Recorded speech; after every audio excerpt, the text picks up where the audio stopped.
Olá, sejam todos muito bem-vindos a mais um episódio especial do Vida e Saúde Podcast, podcast da Unisaúde MS, que hoje é especial em comemoração ao Dia da Mulher. Eu sou o João Samazzi e eu tenho um bate-papo especial hoje com três mulheres incríveis que desempenham um papel fundamental na nossa saúde. Compartilhe agora com a doutora Isabel. Seja bem-vinda, doutora Isabel, nossa médica generalista do Centro de Prevenção. Obrigada, João. Obrigada pelo convite. Agradeço também a doutora Nicole. Ela é a nossa doutora ginecologista e obstetra também do Centro de Prevenção. Seja bem-vinda, doutora. Obrigada pelo convite. Um prazer estar aqui com vocês. E dividindo comigo essa condução dessa mesa tão especial, eu tenho aqui ao meu lado a Sheila Matos, nossa analista de desenvolvimento humano e organizacional da Unisaúde MS. Muito obrigada, João. E agora já vou aproveitar, já vou passar logo a palavra para você, né? Já que você vai conduzir essa conversa tão enriquecedora aqui com essas doutoras. E fica à vontade, Sheila, tá contigo. Que responsabilidade. Vamos lá, então. Para a gente iniciar a nossa conversa, eu gostaria que as doutoras começassem explicando quais são os principais cuidados que a mulher deve ter em relação à sua saúde. Eu acredito que acho que não dá nem para a gente reduzir só para as mulheres, né, Sheila? Assim, acho que depois eu passo para a Nicole, que daí você especifica das mulheres, que pode ser um pouco mais específico. Mas acho que de modo geral é a gente cuidar de cuidados de rotina, né? Na minha percepção, muitas vezes tem muita gente que fala assim: ah, eu cuido da minha saúde, e o que ele está fazendo, na verdade, é fazendo um monte de exames, né?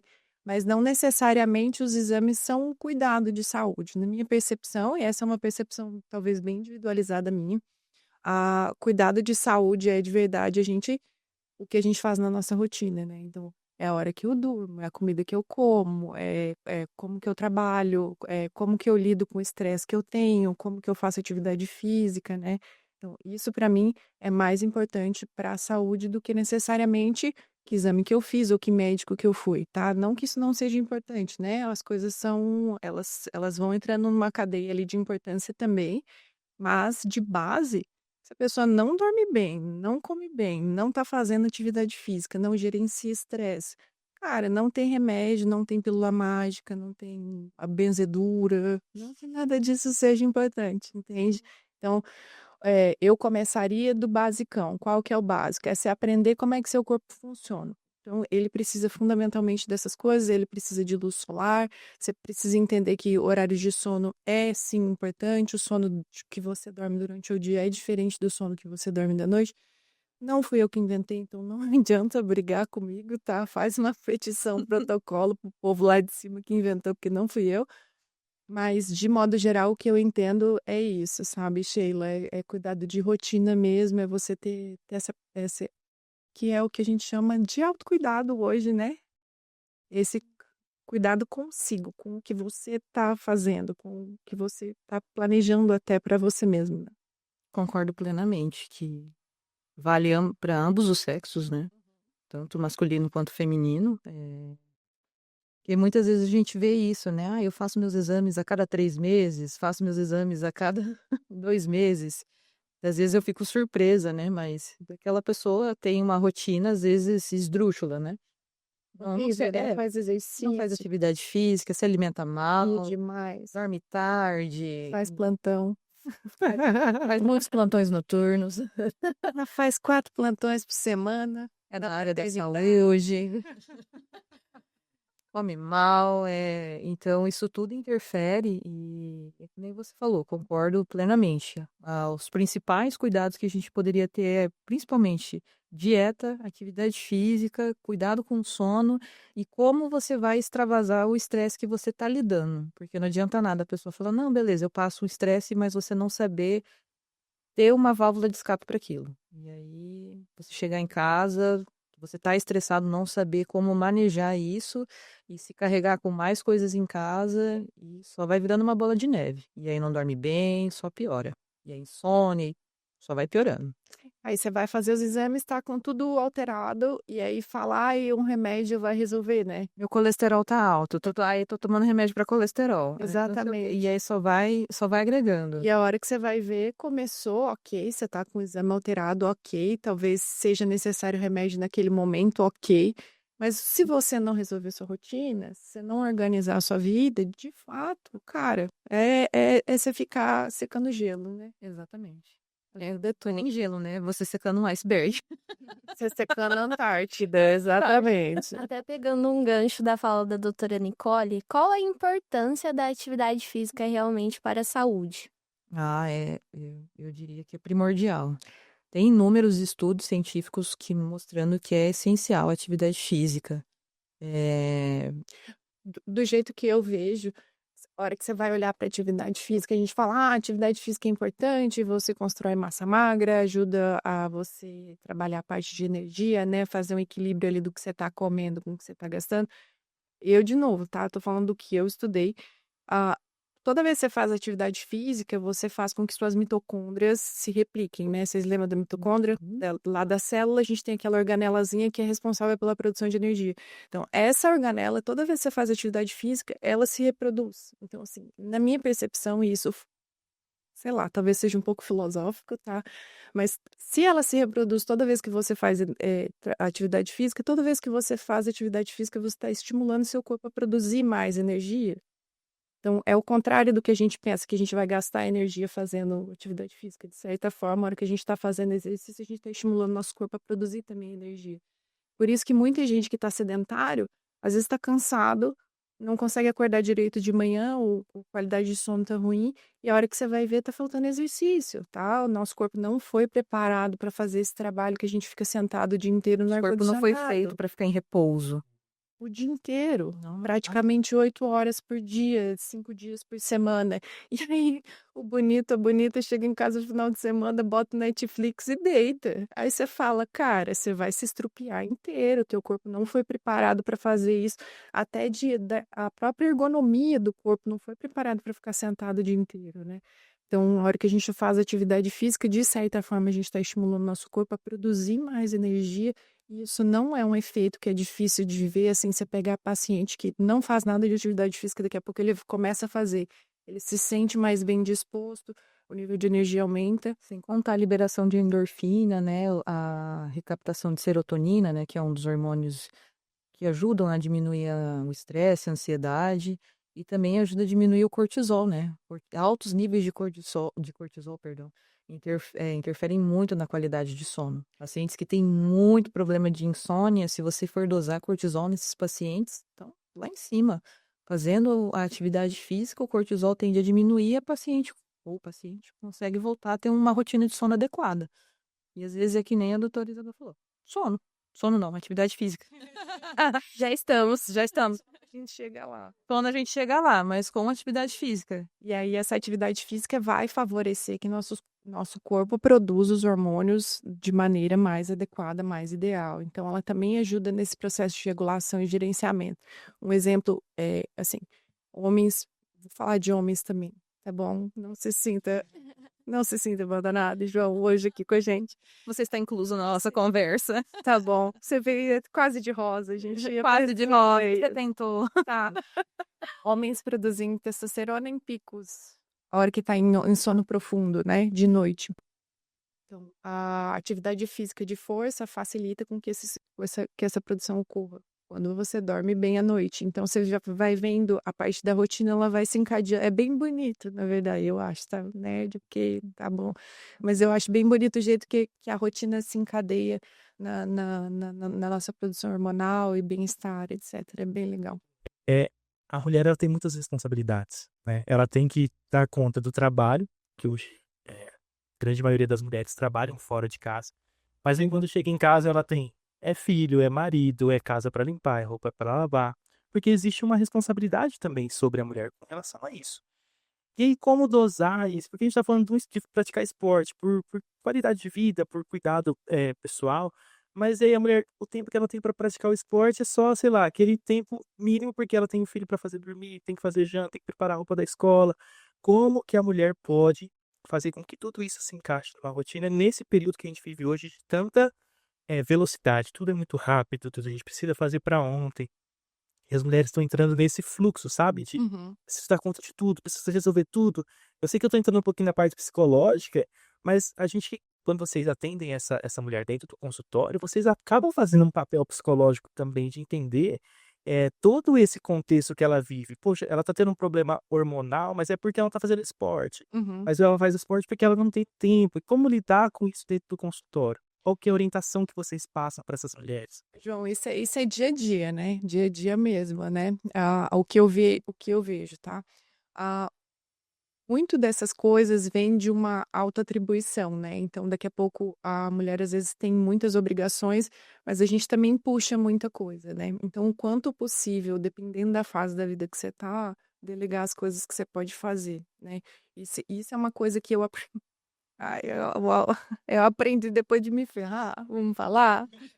Depois que eu passei tomando água na cara, eu falei, gente, eu podia ter feito de outro jeito, né? Mas, enfim, algumas coisas são delegáveis, delegar o que você puder, até no sentido de criar uma rede de apoio mesmo, que hoje o que tem dificultado muito também é que a gente se isolou, né, enquanto núcleos familiares, né, antigamente.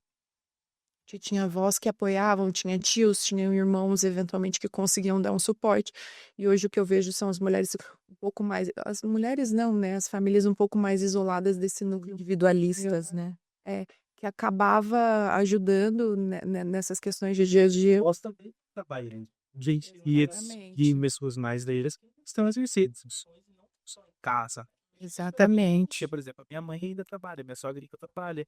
E aí ter essa rede de apoio, às vezes, pra dar um suporte pra gente, a gente tem uma dificuldade, certo? Exatamente. Ou estão lidando com outras questões. Por exemplo, quando eu estava com minhas crianças pequenas, minha mãe ainda trabalhava e meu pai estava doente. Então, assim, o suporte que eu conseguia da minha família era super pequenininho, né? Então, assim, ok, passamos, dá tudo certo, as crianças estão vivas.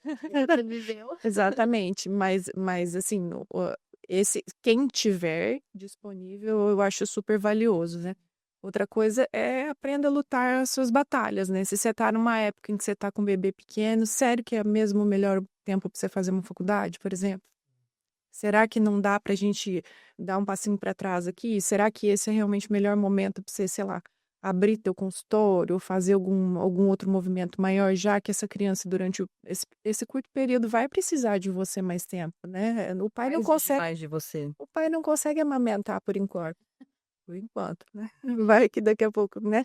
Mas assim, Deus me- tem muita coisa que dá para fazer, mas assim, será que você vai ficar em paz caso seja outra pessoa que está acompanhando esse momento tão especial do teu bebê e não você? Eu sei por mim, eu não ficaria. Então, assim, eu não me arrependo de ter ali, quando eles estavam menorzinhos, ter dado alguns passos para trás em alguns outros movimentos da minha vida, porque eu estava lá com eles, né? Então, isso para mim é importante na minha história.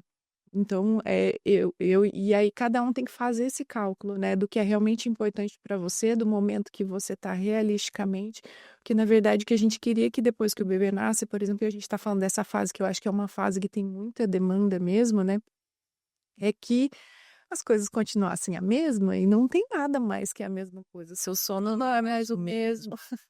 Sono não é mais. As duas. Claro que não. O sono, definitivamente. Você perde muito peso, porque querendo ou não, a criança, ela você vai, que a gente fala, né? Amamentação de demanda espontânea. A criança vai querer mamar a cada 2, 3 horas. Então aquilo te suga. As mães que a gente acompanha no puerpério, elas perdem, assim, uma quantidade de peso absurda, né? E aí você tem que se alimentar bem, mas às vezes você não consegue se alimentar bem porque você tá cuidando da sua criança e você tem que cuidar A da criança em ciclo, ela mama, troca fralda, troca exatamente. às vezes tem cólica, aí você bota pra dormir, aí a criança acorda de novo, gente. Ela E às come vezes de você quer novo. tomar banho e quando você vai tomar banho, a criança Ela acorda. chora, é só você E aí tá você no pede pro banho. seu marido ou trocar a fralda, ele não consegue, e você tem que cozinhar, tem que limpar a Até casa. muito pouco tempo atrás, gente, meu filho já com 7, 8, você senta pra fazer xixi, ó, mãe, e você fala, você tá de sacanagem, você tá de sacanagem, eu só queria fazer um xixi, cara. Só isso. Eu não sei o que que acontece, a hora que você vai pro banheiro dá vontade de conversar, fala, Deus, eu preciso achar minha mãe. E aí, tá de sacanagem. Vida ou morte. Cara, eu É vida ou morte agora. é o último segundo que eu tenho. É a mãe sentar pra fazer xixi. Então, é bastante demanda. E aí, outra coisa também que eu acho que é bem interessante, João, é procurar fazer a atividade física incluindo a criança. Então, se tá num carrinho, volta no carrinho, vai dar uma volta no parque, vai dar uma volta no condomínio. Isso quando Eu dá, acho claro. super legal, na verdade. É. Eu adoro ver, às vezes, quando eu vou caminhar, ou eu vou correr lá no parque, do Parque dos Poderes, eu adoro ver isso, assim, ver as mães. Não, assim, a gente entende que, ai, tem muitas mães solteiras, né? Não são todas, mas muitas vezes que eu vejo as mães solteiras caminhando com os filhos, ou no carrinho, ou quando os filhos já estão um pouquinho mais grandinhos, na bicicleta, né, que elas põem nas cadeirinhas, eu acho muito legal. Porque ela, além de criar um vínculo com o filho cria uma memória, ela pratica atividade física, é prazeroso para a criança, é prazeroso para ela, cria um vínculo materno muito, muito Que interessante. dá pra fazer aula de natação. Sim, assim, o leque Criança é. pequena ali já vai ajudar com parte de doenças respiratórias, principalmente no nosso inverno aqui, que é bem seco, né? Que é quente, é seco, Criança asmática também ajuda muito. ajuda bastante. Assim, o leque de possibilidades é muito grande, só que foi que nem a doutora Isabel falou, a gente tem que sempre colocar na nossa realidade.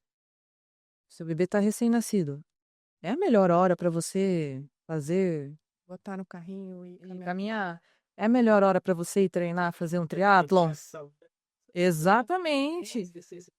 Da mesma forma que eu acho super legal ver mãe carregando filho de 5 anos no parque na bicicleta, eu acho um absurdo ver mãe levando filho recém-nascido no shopping. Eu acho isso um absurdo. Eu falo, gente, pelo amor de Deus, sabe? A gente tem que pôr a mão na cabeça. E a gente tem que enxergar a nossa realidade, que nem você falou, às vezes a gente tem que, às vezes, exercer o papel de psicóloga.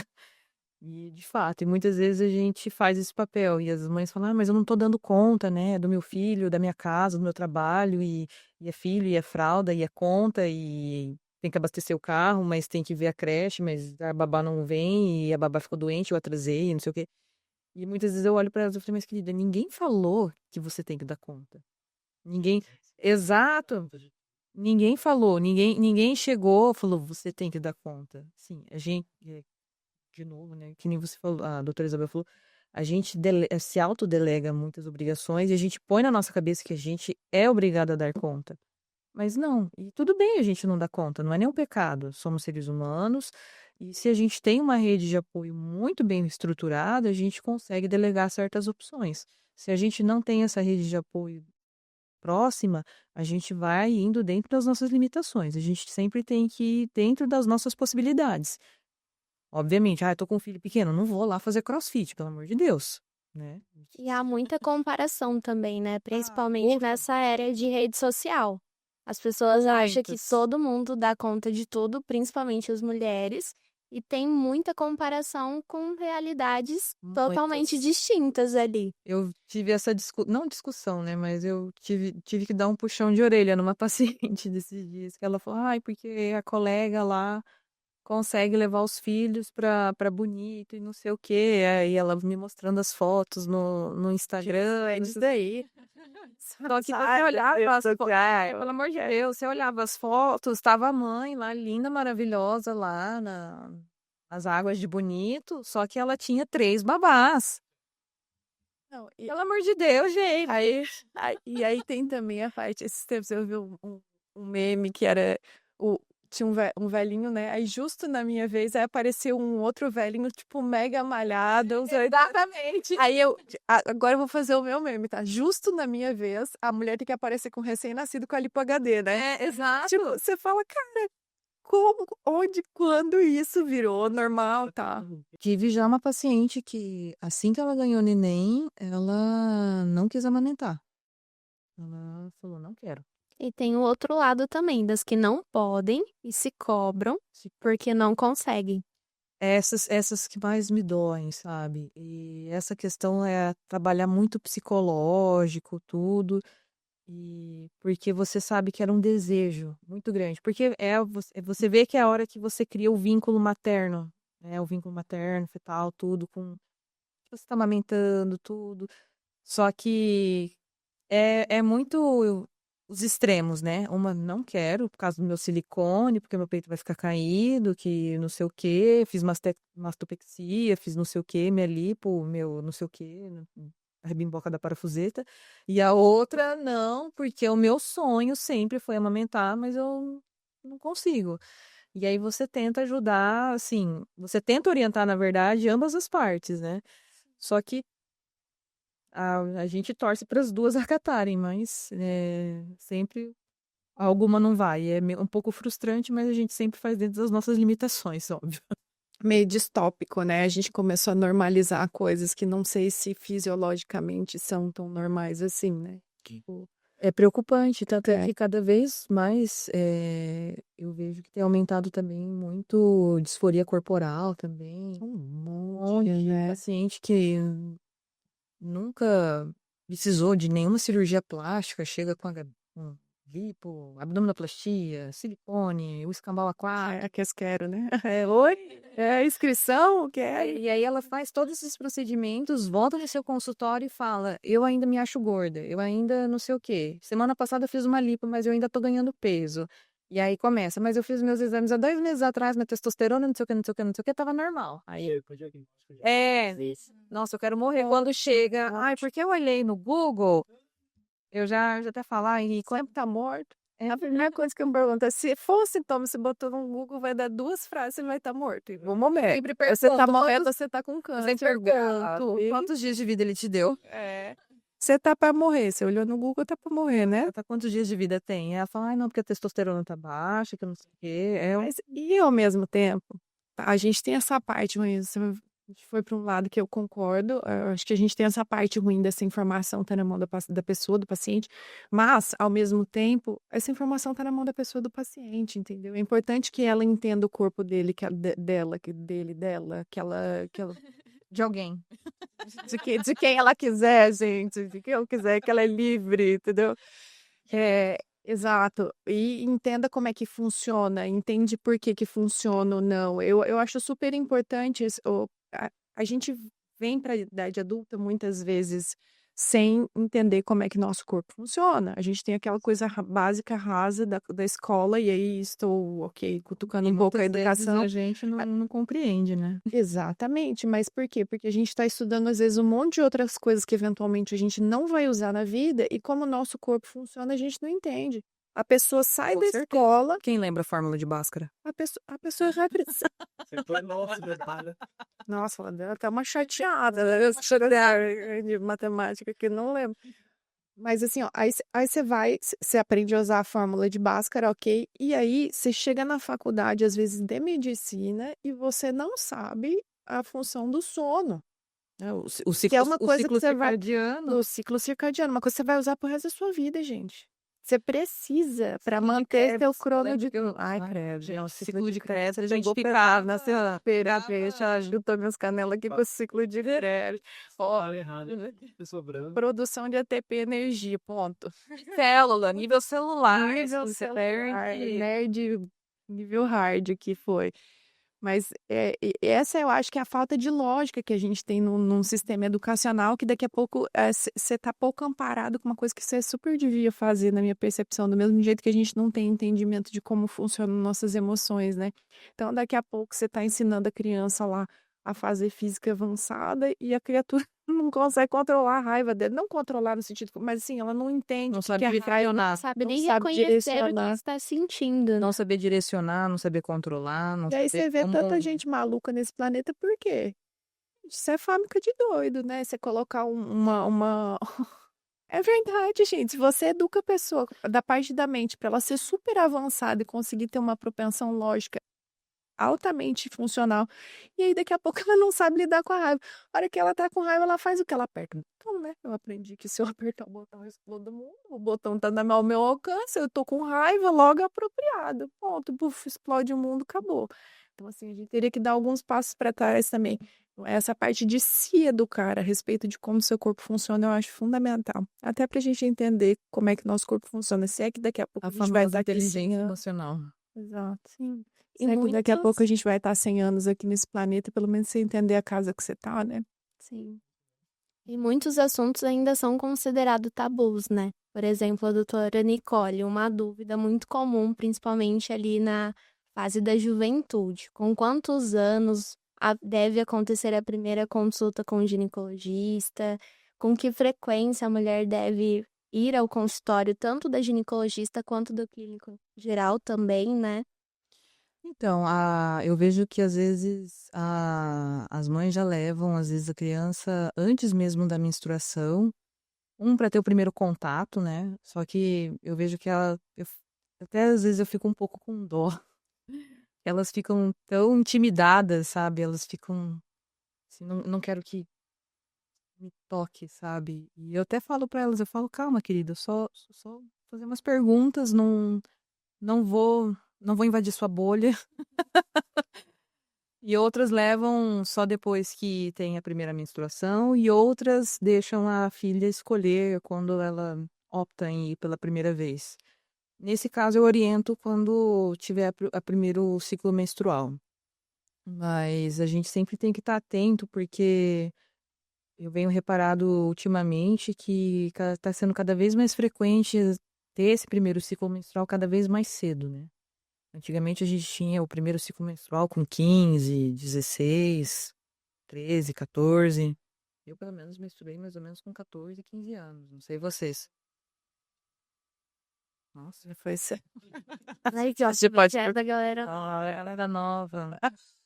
Enfim, exatamente, gente. Daí é dos de 90. É? É como você se identifica. É. Enfim, e ultimamente, quando tem mãe que fala, não, ela menstruou com 9. E aí eu falo, não, aí tá errado. E tem essas vezes elas falam, não, então tá, menstruou com 9, então tem que ir no ginecologista. Eu falo, não, aí tá equivocado, não era pra menstruar com 9. E se ater alguns sinais, sabe? Com 9 anos, a criança, porque é uma criança ainda, não é pra ela ter desenvolvido ainda mama, não é pra ter desenvolvido ainda pelo pubiano. A gente tem certas fases, né, que a gente primeiro desenvolve pelo na axila, se for pelo pubiano é um pelo mais fino, sabe? Não é aquele pelo mais grosso, né? E aí depois que vai ter a menstruação em si. E aí então a gente, principalmente a mãe, né, que fica mais atenta, fica de olho, começa a perceber, né? Fala, não, ela tá desenvolvendo muito mais rápido que as outras amiguinhas, né? Então fica mais atenta. Ou levar na endócrino ou levar na ginecologista. E aí a gente faz o acompanhamento nesses casos, que é quando a gente tem a puberdade precoce. E aí a gente faz o bloqueio hormonal para ela conseguir menstruar na idade adequada, que seria 12, 13 anos, 15, para depois dar o seguimento. Acho que ficou um pouco técnico, mas é isso. Importante, informação importante. Começar na primeira menstruação, né? De clínico geral, eu entendo que depende muito do lugar onde você tá, né? Se você tá muito perdido com relação à saúde, eu acho que sempre é a hora, né? Eu acho que a gente entrou num lugar o médico hoje de também um papel um pouco de educador, né? De como que o corpo funciona, o porquê que a pessoa tá ali, né? E aí eu acho isso importante até para a pessoa ir se entendendo ao longo do processo, né? Então, acho que toda hora é hora, meu bem. A gente não precisa marcar muito, não. Acho que desde cedo também tem algumas coisas que são bem importantes da gente aprender cedo, né? Essa questão. Aí, tô sendo chata de novo com questão da rotina. É muito mais fácil a hora que você já tem uma percepção desenvolvida do que é uma rotina um pouco mais saudável a hora que você entra na idade adulta, que você começa a ser mais exigido do que se você entrar todo descalibrado, né? Aí, É quando a gente leva o carro para revisão, né? exatamente. Falando assim, a gente tem uma casa, né, que nós moramos, que é o nosso corpo, e esse corpo está em transformação, né? O tempo todo. Constante Eu tô transformação. vendo que a gente tá falando muito aqui da juventude, né? Mas e aquelas mulheres que já estão mais na idade um pouco mais Nem avançada? tanto na juventude. Não jovem de corpo, mas jovem de mente. Mas De espírito. de espírito. Mas essas mulheres que estão entrando na menopausa, essa mudança, porque ali também é um aprendizado, né? Com certeza. Agora é uma outra vida, mas ainda você tem É, algumas etapas que você vai vivenciar novamente. eu acho até cômico às vezes, porque tem umas que ficam muito tristes. Tem umas que ficam muito chateadas lá quando chegam na consulta. Elas falam, ah, não queria, tem umas que choram, e tem umas que ficam, assim, sorridentes. Falam, ai, graças a Deus, nossa, sério que eu tô entrando, nossa, graças a Deus que eu tô entrando na menopausa. Tem umas que falta soltar fogos, assim, que você fala, ah, tá bom. É muito 880, mas Tem consulta de casal, né? É bem legal. é Nossa, muito você tem cômico. que ver a cara do marido. Nossa, Tô aprendendo isso logo, é isso, ó. Não, não, o a marido mulher tem muita alteração emocional durante muito. o período de entrada ali da menopausa. Aí não A dá. perimenopausa, que é Aquele- a porta de entrada para menopausa, que os hormônios dão principalmente um para baixo, a mulher sente muito. Muita Insônia, oscilação. irritabilidade, os fogachos, que são os calorões. Mas a irritabilidade, Ressecamento vaginal. Então já começa um monte de coisa, só que ela não tá entendendo porque ela ainda tá menstruando. Aí ela fala assim, gente, o que é que tá acontecendo? Eu devo estar com algum. E aí ela acha que é o alguma infecção. marido.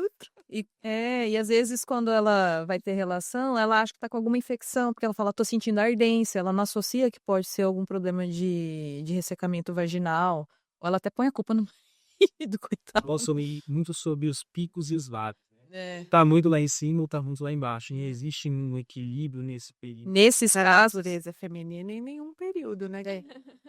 na perimenopausa, quando vai casal, eu sempre pergunto, né? Eu falo, tá tendo insônia, tá? Não sei o quê, cabelo tá caindo, unhas, como que tá mais fraco, né? Como que tá? A maioria das vezes fala que sim. Aí eu pergunto, irritabilidade? Ela fala, não, acho que eu não tô sentindo. Aí às vezes o marido tá do lado, ele tá assim, ele. Posso responder? Não, ou faz. É, Porque eu nessas horas, né? nessas vezes eu falo, ah, é a função da acompanhante é desmentir a paciente. É, mas eu acho que eu acho legal quando o marido vai, porque até para ele se atualizar, porque não tá sendo fácil para a mulher, porque nem ela consegue se reconhecer, né, João? Às vezes você tá menstruando, gente, não faz sentido. Qual que é o princípio básico na cabeça geral da menopausa? A menstruação para, minha menstruação não parou. Como é que pode que eu tô com essa oscilação e ser relativo a isso, entendeu? E já é, muitas vezes começa às vezes 3, 4 anos antes, algumas mulheres, Sim. não é o comum, mas pode acontecer. Então, assim, e muitas mulheres também entrando em menopausa precoce também. Sim, sempre tem.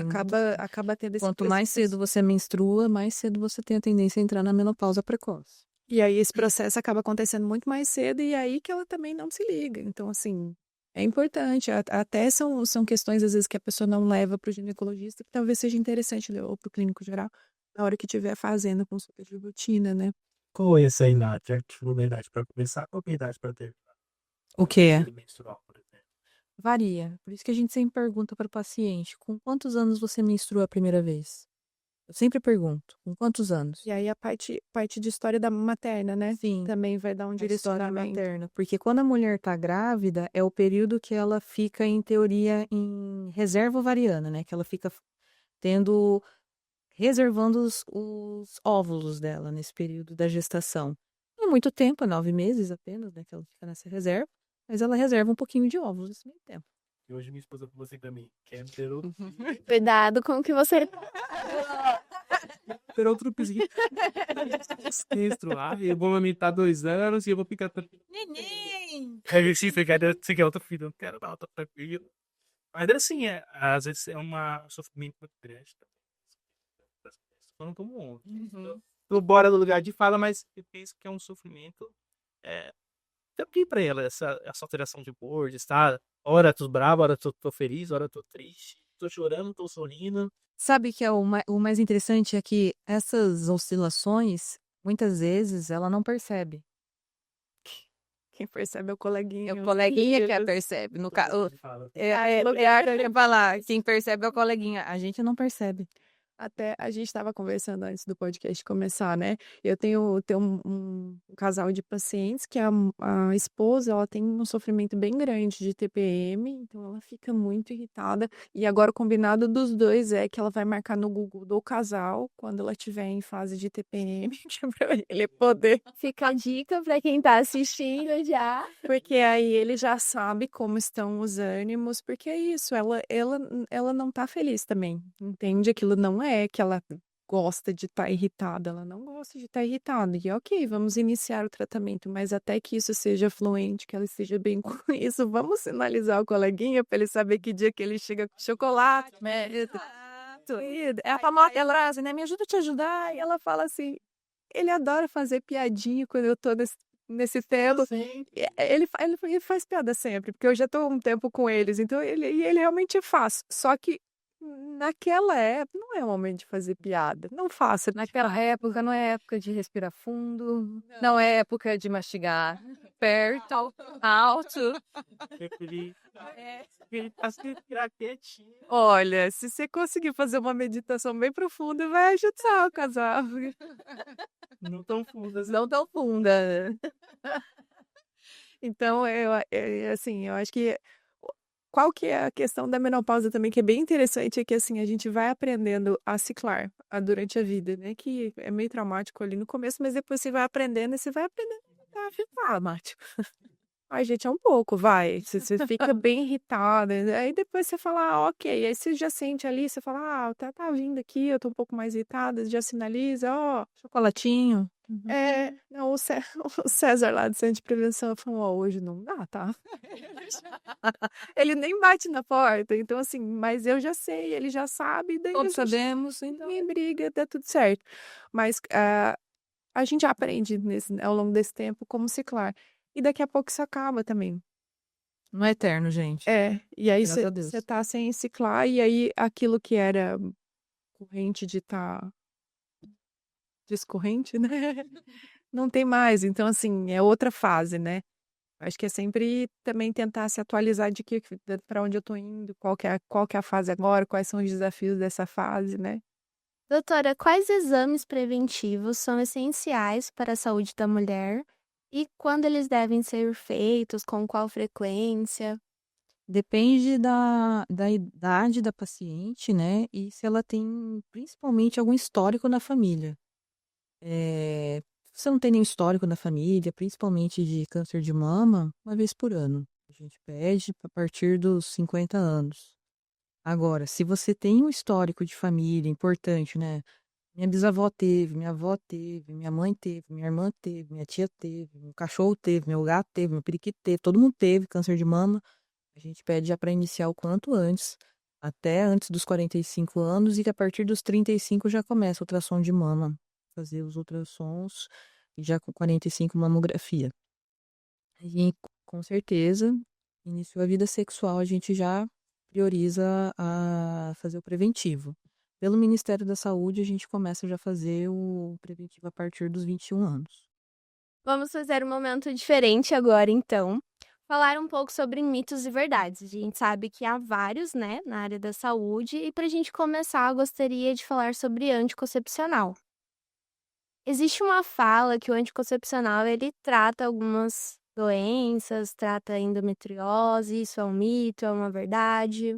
Depende do anticoncepcional. Agora, graças a Deus, a medicina vem evoluindo bastante e tem muitos anticoncepcionais que vêm sendo desenvolvidos para o tratamento específico de endometriose.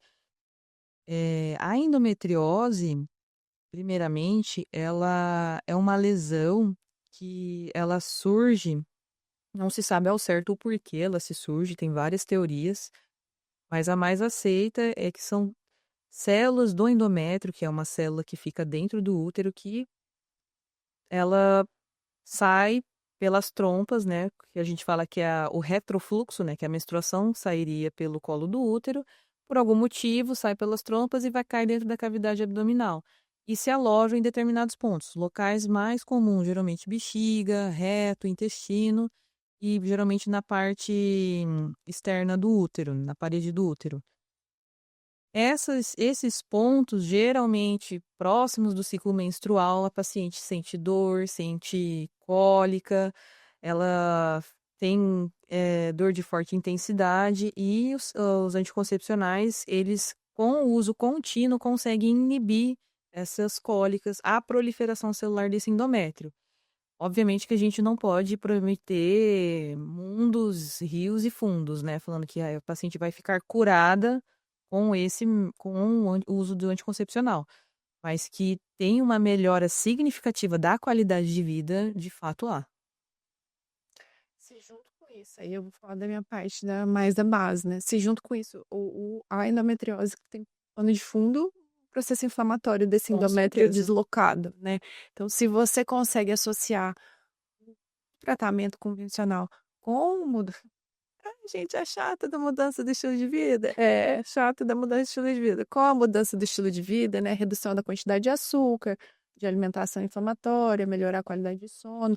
A tendência é de que isso resolva com mais Ninguém facilidade. gosta de fazer mudança de estilo de vida, mas é essencial. Né?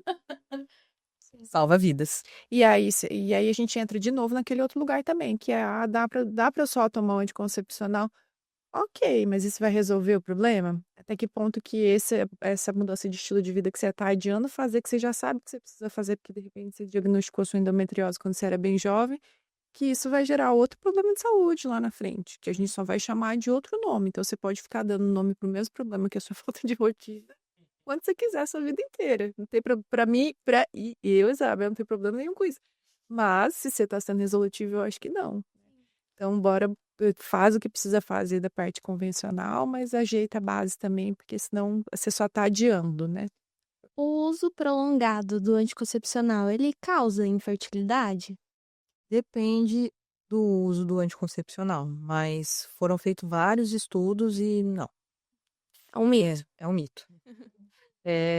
Tinha antigamente, né, que era principalmente os injetáveis, né? Principalmente o uso trimestral. Por que que o trimestral tem, né, esse problema, né, que fala, o trimestral é que causa maior taxa de infertilidade? É porque como ele tem que durar 3 meses, ele se aplica, né, dura 3 meses. Ele tem uma dosagem maior, então, de hormônio. Então, você tomou, sei lá, você está tomando o trimestral já vai fazer 6 anos, supondo. Parou de tomar. A mulher, o que que ela pensa? Ele tem duração de 3 meses, então daqui 3 meses eu vou voltar a menstruar. Não, só que seu corpo estava adaptado a tomar aquilo durante 6 anos. Uma dosagem hormonal absurda, que era para durar 3 meses, cada trimestre, uma bomba de hormônio lá. Então, o que que o seu corpo pensa? Para que que eu vou produzir hormônio se cada 3 meses chega um pacotinho aqui bonitinho de hormônio para mim? Não vou produzir. Então, quando você para de tomar o anticoncepcional, principalmente o injetável, o seu ovário ele demora para entender o que está acontecendo. Então, ele leva um tempo para ter esse que a gente fala que é o feedback, né? Que a gente fala, peraí, o que está acontecendo, né? Tem paciente que leva 1 ano, tem paciente que leva 2 anos. É raro os casos que demoram 2 anos, mas a média é de 6 meses a 1 ano, que aí o ovário fala, não, peraí, eu não tô mais recebendo esse pacotinho de hormônio que eu recebia todo a cada 3 meses, então eu vou voltar a funcionar, vou voltar a trabalhar, vou voltar a ser CLT. Por isso que quando a paciente faz uso ou do DIU, ou do anticoncepcional oral, ou do adesivo, né, que é o anticoncepcional de adesivo subcutâneo, é mais fácil, porque são pequenas dosagens hormonais que vão sendo liberadas. Então, quando ela para de tomar, que você vai dando pacotinhos de hormônio pequenininhos, né, pro seu ovário, na hora que você para de tomar, o seu ovário ele entende mais rápido que ele tem que voltar a ser CLT. A gente falou bastante sobre os sintomas, né? Tanto no período ali da menstruação, quanto TPM, na menopausa. E existe um benefício da atividade física em relação a esses sintomas? Se ameniza, se tem um impacto significativo? Ah, com certeza. Nossa, eu acho que independente do sexo também, mas principalmente para a mulher na menopausa, principalmente, porque ainda mais como tem esse quadro de oscilação humoral, por mais que ela não perceba, como tem essa liberação maior de endorfina e de serotonina, ajuda muito a regular, bastante. E também, querendo ou não, como tem, que nem a gente havia falado, né? Como ajuda a liberar a serotonina, a endorfina, ajuda a regular o cortisol, ajuda a regular também a questão do sono, melhora a insônia, que ela também tem. Principal queixa, geralmente, o marido se queixa principalmente de irritabilidade, que ela dá principalmente da insônia. Então tudo vai melhorando. Bom, gente, a gente já tá chegando no fim do nosso podcast, né? E eu queria que vocês deixassem uma mensagem, né? Cada uma, para uma mensagem diferente, é claro, para essas mulheres que estão nos assistindo, né? O que que elas precisam buscar? Qual que é o tempo que elas precisam buscar? Posso começar? Pode começar. Ó, então, eu tô lá no Centro de Prevenção já faz 4 anos. É um lugar muito bacana. Tem diversas especialidades. A gente ficou falando aqui de rotina, mas tem nutri, tem dentista, tem Psicólogo. gineco, psicólogo, cardiologista, psiquiatra. Então, assim, gata, onde você cair, vai ter alguém ali Tem uma disponível rede para te segurar. para te ajudar, para te. E o trabalho ele é bem feito, que é uma coisa que eu acho bem bonito, assim, que nos lugares onde eu trabalhei isso não era efetivo, mas lá acaba acontecendo de fato, que é de ser multidisciplinar mesmo. Então, muito da abordagem que às vezes eu como clínico geral, eu consigo eh, avaliar ali, a gente já coloca em contato com a psicóloga e a nutri já entra, e daqui a pouco precisa da intervenção do obstetra, das endócrinos, né? Então, na minha percepção, acontece super assim, eu acho bem bacana. E caso você não esteja lá, você tá super perdendo, assim, porque Eu o pessoal gosta tenho bastante. propriedade de fala. Eu sou paciente da doutora Isabel e quem não está lá tá perdendo mesmo. Doutora Nicole, já deixa um horário lá. O meu preventivo eu já fiz semana passada, Ah, tá? Então, deu certo por aqui. Eu acho que é isso mesmo. Gatíssimas, é. Eu acho que exatamente isso. Eu sinto que fazia muito tempo que eu não sentia essa equipe multidisciplinar também. Muitas vezes as pacientes falavam que eu tenho problema, às vezes, uma das queixas que eu acabei esquecendo de comentar, que pode ser alguma das queixas dos pacientes na perimenopausa ou na menopausa, é perda de urina, e elas têm muito, até um tabu, né, que elas ficam com vergonha de comentar alguma coisa, e elas não sabem se procura ginecologista ou urologista, e aí fica com vergonha. Mas independente de quem vocês forem procurar, geralmente procura ginecologista no final das contas. E muitas vezes elas ficam com medo de ser cirúrgico. A maioria das vezes não é cirúrgico. E graças a Deus, na Unisaúde, a gente consegue ter essa equipe que tem a equipe da fisioterapia. Então, a fisioterapia faz esse aporte junto com a gente.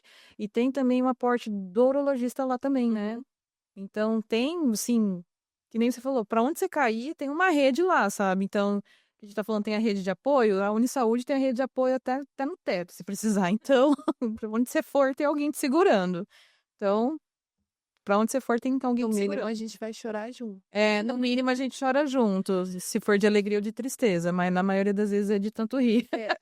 No geral, tem sido mais de rir do que de chorar. Essa é uma das principais vantagens do nosso centro de prevenção. Isso que vocês estão falando, assim, é uma coisa muito bonita de se ver na área de saúde. Por quê?